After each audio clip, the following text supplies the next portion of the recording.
বিক্ষোভে উত্তাল ইরান। এর মধ্যেই আগুনে ঘি ঢালছে যুক্তরাষ্ট্র। এক দিন এক বক্তব্য দিয়ে বিক্ষোভকারীদের উস্কে দিচ্ছেন মার্কিন পাগলাটে প্রেসিডেন্ট ডোনাল্ড ট্রাম্প।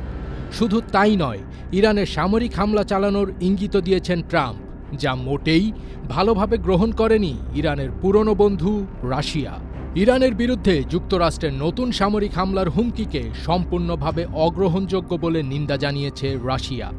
একই সঙ্গে ইরানের অভ্যন্তরীণ রাজনীতিতে ধ্বংসাত্মক বহিরাগত হস্তক্ষেপের অভিযোগও তুলেছে দেশটি।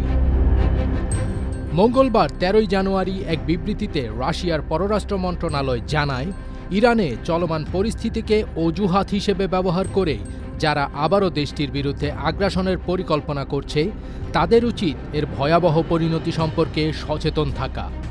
বিবৃতিতে আরও বলা হয়, যারা বাইরের উস্কানিতে সৃষ্ট অস্থিরতাকে অজুহাত বানিয়ে ২০২৫ সালের জুনে ইরানের বিরুদ্ধে সংঘটিত আগ্রাসনের পুনরাবৃত্তি ঘটাতে চায়, তাদের অবশ্যই বুঝতে হবে এ ধরনের পদক্ষেপ মধ্যপ্রাচ্যের পরিস্থিতি ও বৈশ্বিক আন্তর্জাতিক নিরাপত্তার জন্য ভয়াবহ পরিণতি ডেকে আনবে।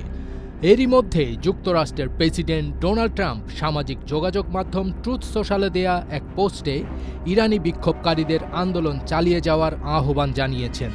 তিনি লিখেন, ইরানি দেশপ্রেমিকরা বিক্ষোভ চালিয়ে যান, আপনাদের প্রতিষ্ঠানগুলোর নিয়ন্ত্রণ নিন, হত্যাকারী ও নির্যাতনকারীদের নাম সংরক্ষণ করুন, তাদের বড় মূল্য দিতে হবে।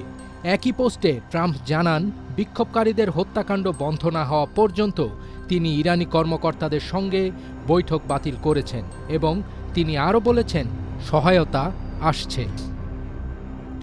সাম্প্রতিক দিনগুলোতে ইরানের সরকার বিরোধী বিক্ষোভ ঘিরে যুক্তরাষ্ট্রের প্রেসিডেন্ট ডোনাল্ড ট্রাম্পের বক্তব্য আরও কড়া হয়েছে।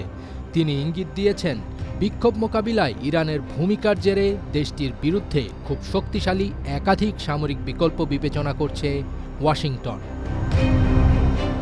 এদিকে রাশিয়ার ভাষ্য, এ ধরনের হুমকি ইরানের অভ্যন্তরীণ বিষয়ে সরাসরি হস্তক্ষেপে শামিল এবং তা আঞ্চলিক স্থিতিশীলতা আরও বিপন্ন করবে।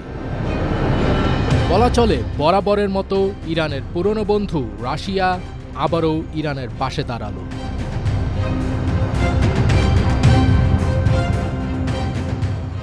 ফাজবির তাজ, এটিএন বাংলা।